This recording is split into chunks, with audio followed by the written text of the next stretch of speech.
Bed bugs, huh? Yeah, they're everywhere. They're in the newspaper and it's international. Wow. Well, we're here to find out more about that in Cheektowaga with Cindy Freer from Good Riddance Full Service Pest Control.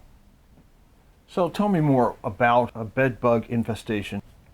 Well, they're brought into the home from many avenues, and generally they like to stay in the room or wherever their sleeping quarters are. They want to stay close to their host so that they have easy access to get to them whenever they need a feeding.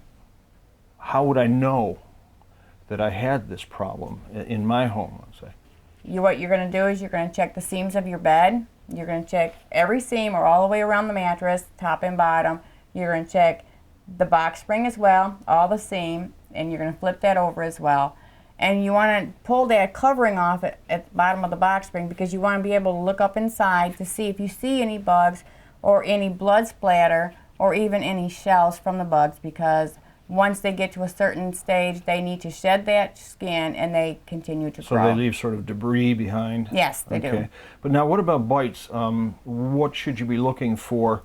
Sometimes you may think it's mosquito bites, you may think it's a spider bite, a flea bite. Is there any way to know the difference between a bed bug biting you and another insect? Actually, there isn't. Some people that are being bit, they have no reaction at all. Others, they will welt up, they will get red marks, they will itch. It really all depends on each and every human being themselves. So it's almost like an allergic reaction. Correct, right. Okay.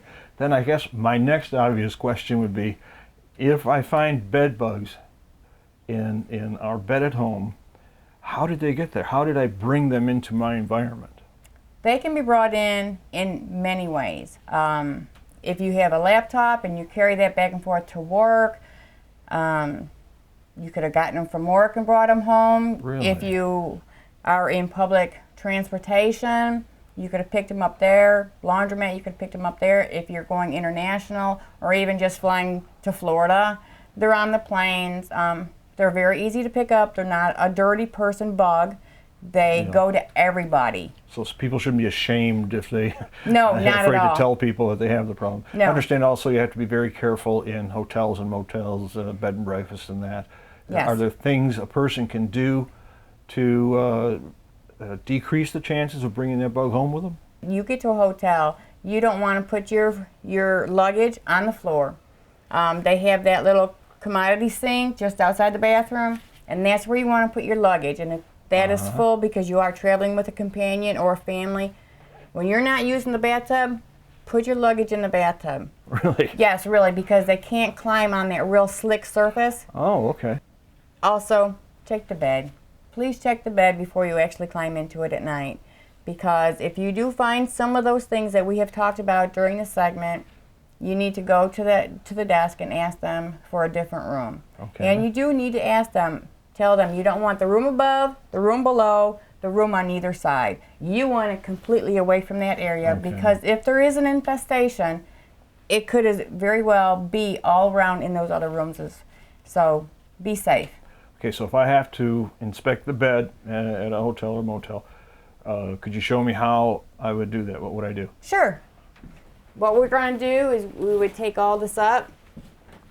If it's bad, they might even be on sheets. Now you have to realize that a hotel and motel, everything is white, so you're going to see it right away. And you would lift everything up.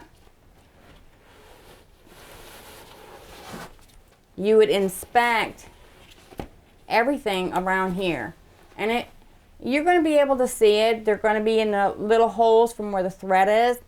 Mostly, if you don't see the bug itself, you will find blood splatter. So that's where they mainly live, and you want to just keep checking. And like here, see, right here, here's some right here, and this is what you're looking for. You're looking for dark spots or actual bugs that are on the frame or in the box spring or in the mattress. Now we're going to the living room to do an inspection in there. The living room. Yes. Okay, now if they're bed bugs, why would we need to do an inspection, say, in the living room? because that's where everybody gets together at the end of their day, and you live in all your rooms. So mostly where there's soft furniture, even like a computer, they can get into that. So we want to just make sure that they don't have a total infestation. We want to see what they do have out here. Cindy showed me the various places in the living room or any other room in the house where Good Riddance checks for bed bugs.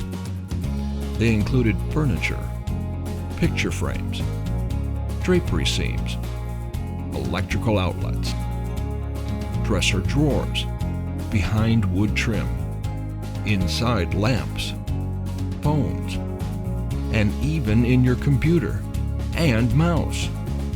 Okay, so we've seen how Good Riddance can come into the home and take care of any infestation problem inside. But I understand that outside's important too.